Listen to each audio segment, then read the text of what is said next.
Olá, como anda a alimentação do seu filho? O seu filho está dentro do peso adequado? Você sabia que o número de crianças obesas tem crescido cada vez mais no Brasil? No vídeo dessa semana, vamos falar sobre esse tema, que é a obesidade infantil.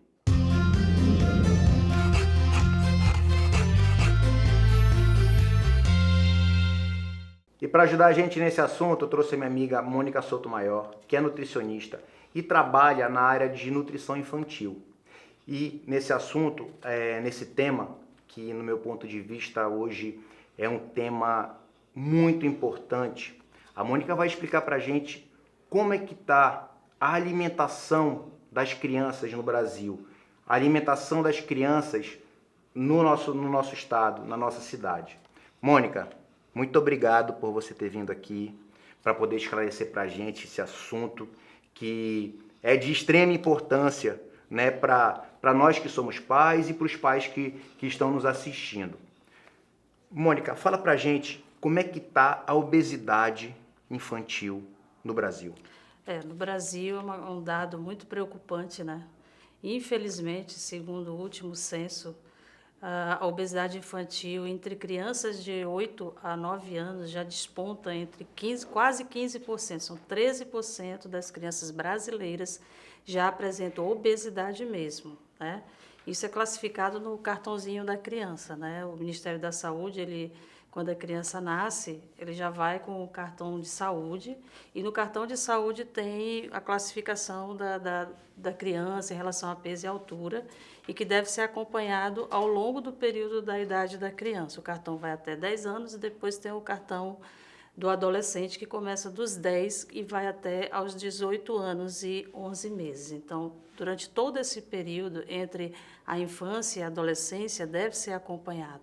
Se desviou do gráfico do crescimento, a gente já tem que entender que ou a criança está com um baixo crescimento ou um alto crescimento, a mesma coisa o peso. Se a criança desvia do gráfico, sai da curvinha do crescimento, significa que a criança está ganhando peso, né? Então, a gente tem que ter esse cuidado como pais, como familiares e cuidadores que estão com a criança, acompanhar periodicamente pelo gráfico do crescimento da criança em relação ao peso, porque, infelizmente, como foi a sua pergunta, o Brasil desponta na obesidade infantil, isso é um dado que nos preocupa, é triste, e o Amazonas, né, nosso estado, infelizmente, está entre as capitais brasileiras que desponta também na obesidade. Então, isso nos preocupa, porque essas crianças que hoje têm a patologia que é a obesidade, que é uma doença, no futuro elas podem desenvolver comorbidades associadas à obesidade, que lá vem hipertensão, diabetes, problemas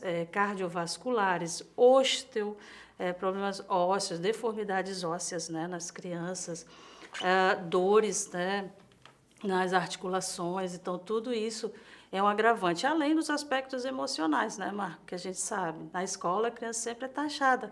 Aquela criança gordinha, ela sempre leva algum apelido, né? Então, a ideia já começa a tristeza, já começa o isolamento, a criança sofre bullying, ela vai se retraindo e pode gerar uma depressão e aquelas coisas que a gente tem visto que, infelizmente, o Brasil, né, tem esse cenário atual que não é um cenário saudável. Então, nós temos que prestar bem atenção sobre essa estatística e tomar cuidado. Então, Mônica, quer dizer que, infelizmente, um problema que, vamos falar que há 20 anos atrás, há 10 anos atrás, que nós víamos só em adultos, hoje a gente, infelizmente, está vendo nas crianças, né, que é doenças relacionadas à obesidade. E você fala, a gente tem esses dados, né, da obesidade. E as doenças relacionadas? Por exemplo, vamos falar que, no meu ponto de vista, eu acho que é a mais comum. Diabetes. Vocês têm notado que está crescendo mais ainda esse problema?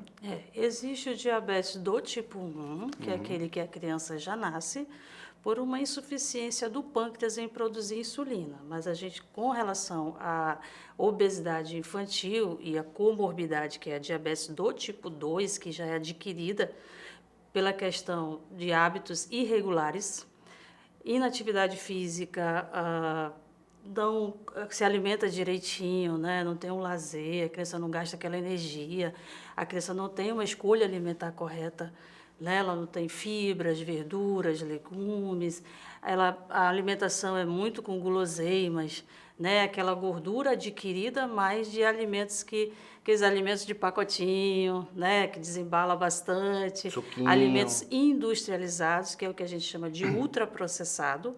Esses alimentos, muitas vezes, as crianças têm muito acesso a isso. Então, aquela gordura armazenada e adquirida ao longo do tempo é uma gordura nada saudável, né? Por quê? Porque vem desses alimentos ultraprocessados, que são alimentos ricos em sódio, gordura, sobretudo gordura trans, e é um dado alarmante, às vezes você vê, mas tem 1% de gordura trans, mas faz uma diferença enorme para a criança, né? Às vezes, 0% de gordura trans, mas tem gordura trans, porque se você for ver, o brasileiro não tem muito hábito de olhar rótulo, nós deveríamos, né? Às vezes tem 0 gordura trans, mas quando você vai ver lá os ingredientes, você vai ver que foi adicionado gordura hidrogenada, então é uma gordura trans.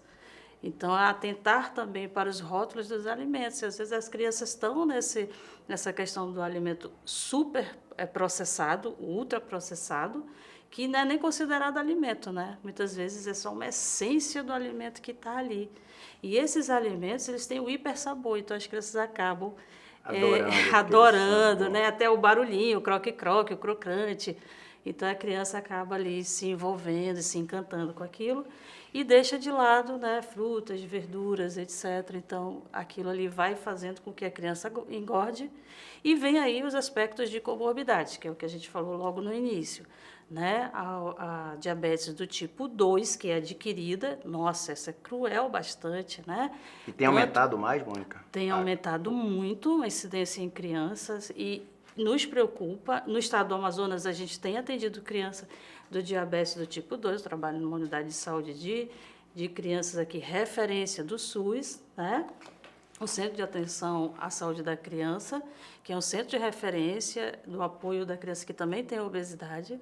Então, a gente tem visto diabetes do tipo 2 nas crianças, né? Porque você falou, uma doença que é mais comum no adulto, mas as crianças, infelizmente, já estão adquirindo. E aí vem todas as consequências que a gente já sabe de um diabetes. Pode ter cegueira, pode ter amputação de membros inferiores ou periféricos, né? As mãozinhas, os dedinhos, a cegueira, a doença renal, a insuficiência cardíaca. Então, tudo isso é uma preocupação muito grande, Marco. Então, está de parabéns pelo tema, né? A temática é importante e a comunidade tem que despertar mesmo para essa questão da diabetes na criança, da obesidade e todas as consequências dela. Já aproveito e fico alerta agora que não é a criança que compra, né? Principal culpado desse problema todo são os pais. São os pais que são os compradores, são os pais que colocam esses alimentos dentro de casa. Então fica aqui o alerta já que para os pais terem um pouco mais de consciência, né? Porque as crianças hoje em dia, eu estava conversando com a Mônica antes da entrevista, as crianças hoje não sabem o que é uma fruta. A criança pega uma cenoura, não sabe o que é uma cenoura, então a culpa é dos pais, né? Porque são eles que mostram o que é certo e o que é errado, né, para as crianças, né? Então, a gente mostrar o que é certo e o que é errado para as crianças não é só se a criança está fazendo uma coisa certa, se ela está fazendo... A alimentação também a gente que tem que mostrar para os filhos. Né? Começa com a família. A família tem que ser o exemplo, né? Não adianta eu querer que meu filho coma verdura se eu não como, ninguém na casa come. Né? Então, assim, é isso mesmo. Acho que a família tem que engajar no processo. Eu digo sempre lá, quando eu atendo ao trabalho de equipe, hein? A família toda vai ter que mudar hábitos também, não é só a criança. Não é a criança que vai fazer a dietinha. A família toda vai comer saudável, a família toda vai ter escolhas alimentares melhores, né? Diferente do que era feito antes. Então, vai inserir mais fruta, mais verdurinha no cardápio, diminuir aqueles carboidratos, diminuir o ultraprocessado, porque muitas vezes não é só a criança que come, a família toda come ultraprocessado, né? Então, a gente está muito naquele processo de praticidade do dia a dia, isso tem atrapalhado muito, né? A gente tem que ter a praticidade, claro, todo mundo tem 1001 tarefas, mas tem que antes já se organizar com relação à alimentação. E tudo começa por aí, né?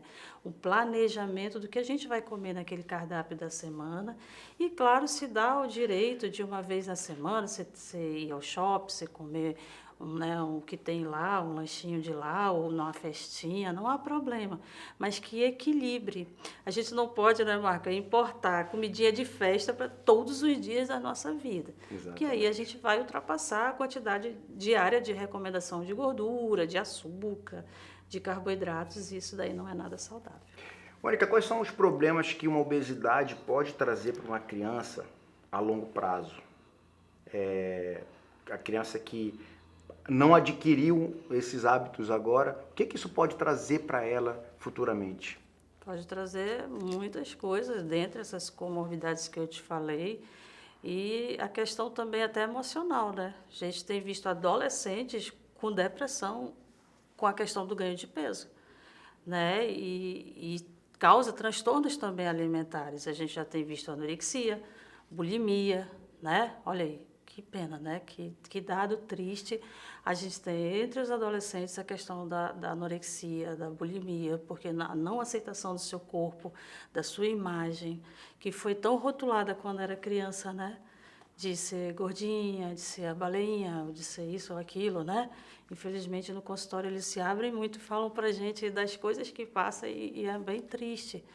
E a gente não quer, como profissional, que a criança passe por isso, que é muito triste mesmo, e que já na idade adulta você vai ter sequelas disso, e você vai ter essas memórias muito cruéis, né?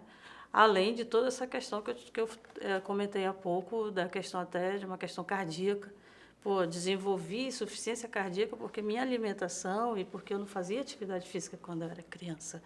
Né? Uma coisa que a gente poderia ter já prevenido, agido na prevenção, e isso é importante. Não é só um trabalho da família, dos governos, e a gente vai entrar nesse assunto. É um quadro muito triste, né? Da gente ver que uma má alimentação, quando criança, pode tornar uma criança um jovem obeso, que depois dessa obesidade a criança fica com um problema psicológico, e aí ela tenta reverter o problema não comendo, e aí ela passa a ter um outro problema, que é o excesso da magreza, que é, de repente, até a compulsão, né? Um problema que todo relacionado à comida. Ela começa a ter medo de comida, ou, de repente, passa a comer mais. Nossa, é uma cascata, né? Porque a introdução não foi feita da forma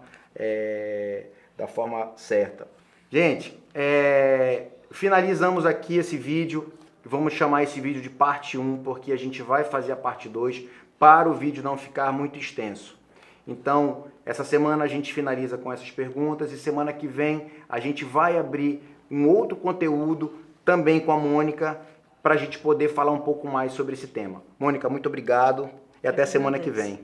Eu que agradeço, é uma oportunidade importante para a comunidade, para o nosso estado, para as pessoas, para as famílias ouvirem um pouquinho dos aspectos de saúde, isso é extremamente importante. Muito obrigado.